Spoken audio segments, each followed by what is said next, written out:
Students, मैं हूं मुदिता और आप सभी देख रहे हैं मुदिता आईएएस वॉरियर्स। क्लास 9th ये आपकी सामाजिक विज्ञान की कार्यपत्रक 13 है। 5 अगस्त को आपको ये कार्यपत्रक दी जाएगी और हमारा चैप्टर शुरू हो चुका है भूगोल का चैप्टर, भारत का भौतिक स्वरूप। तो ये चैप्टर बहुत ही ध्यान से करें क्योंकि आपका फर्स्ट टर्म एग्जामिनेशन में ये चैप्टर आपका आने वाला है।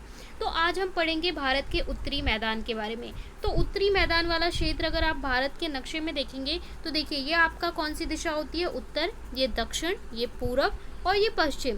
तो जो हमारा इधर वाला क्षेत्र है ना, जहाँ पे आपका आ जाता है उत्तर प्रदेश, बिहार, ठीक है, थोड़ा सा यहाँ पे मध्य प्रदेश का भाग, तो ये सारा जो क्षेत्र है जिसे हम उत्तरी मैदान कहते हैं, तो जो हमारा उत्तरी मैदान है उसके बारे में आपको पढ़ाया जाएगा। तो उत्तरी मैदान सबसे ज़्यादा घनी आबादी वाला है, यहाँ पे सबसे ज़्यादा जो डेंस पॉपुलेशन कहते हैं, सबसे ज़्यादा लोग रहते हैं। ऐसा क्यों है? तो इसके पीछे का जो यहाँ पे पूरा डिस्क्राइब किया गया है, मैं इसे सिंपल लैंग्वेज में आपको समझाने की कोशिश कर रही हूँ।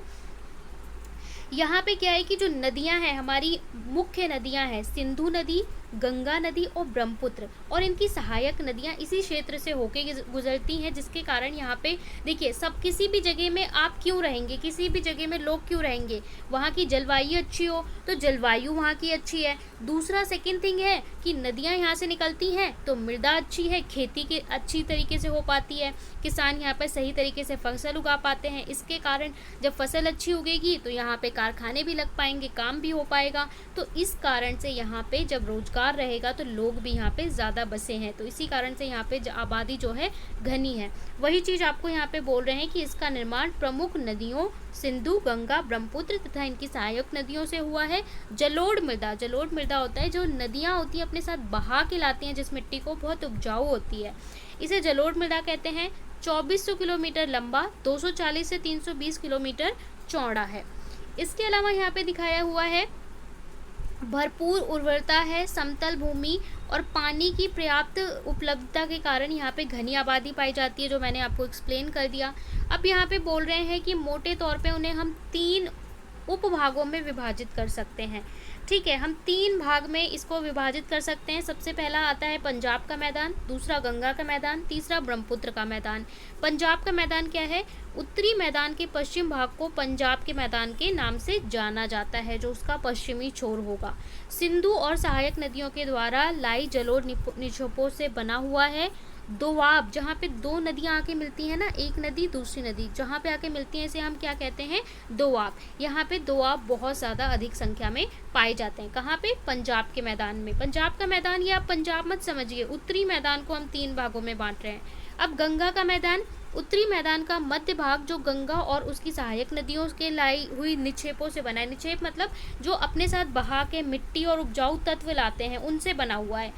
इसका विस्तार नदी हरियाणा में तिस्ता तो नदी पश्चिम बंगाल तक हुआ है। ठीक है, अगर हम ब्रह्मपुत्र का मैदान की बात करें तो उत्तरी मैदान का पूर्वी भाग जो मुख्य रूप से भारत के पूर्वोत्तर में है और ये ब्रह्मपुत्र और इसकी सहायक नदियों से बना है, तो ये 3 भागों में विभाजित है। इसके बाद आपको थोड़ी सी इन्फॉर्मेशन दी गई है आकृतिक भिन्नता के आधार पर। तो देखिए अब हम किस तरीके से डिवाइड करते हैं, भावर, तराई, बांगर और खादर। ये क्या होते हैं इन्हें समझते हैं। भावर क्या होते हैं? शिवालिक की ढाल पर 8 से 16 किलोमीटर की चौड़ी पट्टी में गुटिका का निक्षेप, जहाँ नदियाँ नज़र नहीं आती, भावर कहलाती है। तो ये टर्म आपसे एग्जाम में पूछेगा कि भावर किसे कहते हैं, तो आप कंफ्यूज हो जाएंगे। तो आपको अभी से इसकी डेफिनेशन याद करनी है, या फिर एमसीक्यू में आपसे पूछ लिया, इसकी परिभाषा लिख दी कि शिवालिक की ढाल पर 8 से 16 किलोमीटर चौड़ी पट्टी की गुटिका को क्या कहते हैं। ऑप्शन दे देगा कि तराई कहते हैं, भावर कहते हैं, तो आपको पता होना चाहिए भावर कहते हैं। इसके बाद तराई क्या होता है?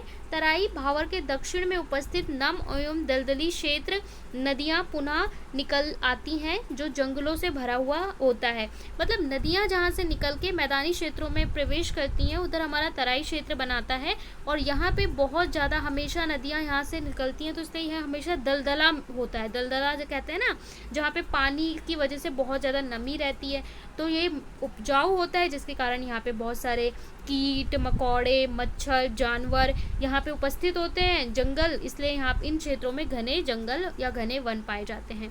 भांगर की बात करें तो पुराने जलोढ़ मैदान जो वेदिका जैसे आकृति बनाती हैं, भांगर कहलाती हैं। यहाँ लाई गई जलोढ़ निक्षेप नहीं होते हैं।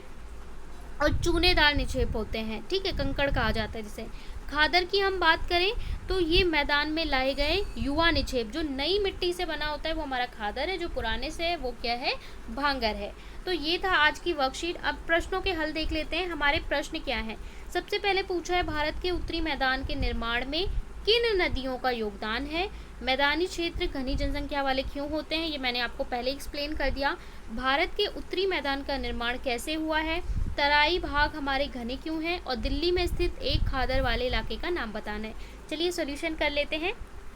पहले प्रश्न में हमसे पूछा है कि भारत के उत्तरी मैदान का निर्माण किन नदियों से हुआ है, तो आप लिखेंगे भारत के उत्तरी मैदान का निर्माण सिंधु, गंगा एवं ब्रह्मपुत्र नदी तथा इनकी सहायक नदियों द्वारा लाए गए अवसादों और निक्षेपण से हुआ है। तो नदी कौन सी है हमारी, गंगा, सिंधु, ब्रह्मपुत्र, और इनकी सहायक नदियाँ आपको याद करेंगे तो व्यास, सतलज, ठीक है। तो ये आपका मुख्य आंसर हो गया। इसके बाद अगला प्रश्न हम देखेंगे। तो दूसरे प्रश्न में बोला है कि मैदानी भागों में घनी जनसंख्या के बसाव के क्या कारण है, क्यों घनी जनसंख्या पाई जाती है। तो देखिए, मैदानी क्षेत्र में रहने के लिए परिस्थिति आसान है, सबसे ज़्यादा ये इंपॉर्टेंट है, आप कहाँ पे किसी जगह पे क्यों रहेंगे, वहाँ का इन्वायरमेंट, वहाँ का नेचर इको फ्रेंडली हो तभी आप रहेंगे। दूसरा, यहाँ की जलवायु समशीतोष्ण जलवायु है, उपजाऊ मिट्टी है जिसके कारण यहाँ फसल अच्छी होती है। जलवायु ऐसी है कि लोग यहाँ पे बहुत ज़्यादा ठंडा या गर्म नहीं है, लोग आराम से रह सकते हैं, जिसके कारण यहाँ पर कृषि कार्य करना आसान होता है, और इन्हीं कारणों से इन क्षेत्रों में जनसंख्या घनी पाई जाती है। तो ये आपका उत्तर 2 हो गया, बहुत इंपॉर्टेंट क्वेश्चन है। थर्ड में पूछा है कि भारत के उत्तरी मैदान का निर्माण किस प्रकार हुआ है। तो भारत के उत्तरी मैदान का निर्माण किस प्रकार से हुआ है, तो यहाँ पे अलग अलग जो नदियाँ आती हैं वो अपने साथ क्या लाती हैं, निक्षेप लाती हैं, बहुत सारे अवसाद लाती हैं, उन उपजाऊ मिट्टी से मिलकर यहाँ पे इस मैदान का निर्माण हुआ है। तो यही आपको लिखना है कि भारत के उत्तरी मैदान का निर्माण सिंधु, गंगा, इसकी सहायक नदियों के द्वारा हुआ है। यह मैदान जलोढ़ मृदा से बना है जो बहुत उपजाऊ होती है। लाखों वर्षों से हिमालय के गिरिपात में स्थित बहुत बड़े बेसिन, जिसे द्रोणी कहते हैं, जलोढ़ों नदियों द्वारा लाई गई निक्षेप से हुआ है, और ये बहुत ज़्यादा उपजाऊ है। उत्तरी मैदान ये भी पूछता है कि उपजाऊ है क्यों है, ये भी पूछता है, तो आपका इसका आंसर आना चाहिए। इसके बाद अगला है तराई भाग घने जंगलों से क्यों भरा हुआ है। तो तराई क्षेत्र दलदली, क्योंकि यह क्षेत्र वर्ष भर नदियों जैसे गंगा, ब्रह्मपुत्र से भरा रहता है, इनके पानी से भरा रहता है। ऐसा क्षेत्र होता है जहाँ से हमेशा नदियाँ निकलती हैं, 12 मास जिसे कहते हैं ना, 12 महीने। ये नदियाँ 12 मासी हैं, और इन जमीनों के माध्यम से पानी का निरंतर प्रवाह होता रहता है, इन्हें दलदली बना देता है, जिसके कारण इन क्षेत्रों में वन्य एवं वन्य प्रजातियों की अधिकतम पाई जाती है, यानी अलग बहुत सारे जीव जंतु पाए जाते हैं, और इस कारण यहाँ पे जंगल अधिक मिलते हैं। सो ये आपको तराई भाग के बारे में लिखना था। इसका आप चाहें तो स्क्रीनशॉट ले सकते हैं। अगला है हमारा, दिल्ली में स्थित किसी एक खादर का नाम बताइए। चलिए, दिल्ली का प्रश्न आ गया है, और ये उपजाऊ क्यों है। तो दिल्ली में स्थित एक खादर वाले इलाके का नाम यमुना खादर है। खादर मतलब जहाँ पे नई मिट्टी होती है, युवा मिट्टी होती है, हम कह सकते हैं युवा मृदा होती है, ठीक है। नदी अपने साथ युवा मृदा बहा के लाती है। दिल्ली में खादर वाला क्षेत्र यमुना नदी के पूर्वी तट पर है, और आपको पता भी होगा कि यहाँ पे खेत भी पाए जाते हैं। किसान जो लगा हुआ पार्ट है ना दिल्ली का, जो हम कहते हैं कि यमुना और नोएडा का जो क्षेत्र है, वहाँ पे बहुत सारे किसान खेती भी करते हैं, तो वहाँ पे मिट्टी होती है, उपजाऊ होती है। बाढ़ वाले मैदान के कारण तथा युवा मिट्टी, यह क्षेत्र अधिक उपजाऊ होता है, ठीक है। तो उपजाऊ होता है, इसलिए यहाँ पे कृषि के लिए सर्वोत्तम होता है। तो ये आपका 5th का आंसर है। अगर आपको वीडियो अच्छे से समझ में आती है तो चैनल को ज़रूर सब्सक्राइब करें, फ्रेंड्स के साथ शेयर करें, साथ में बेल आइकन को प्रेस करके ऑल कर दें।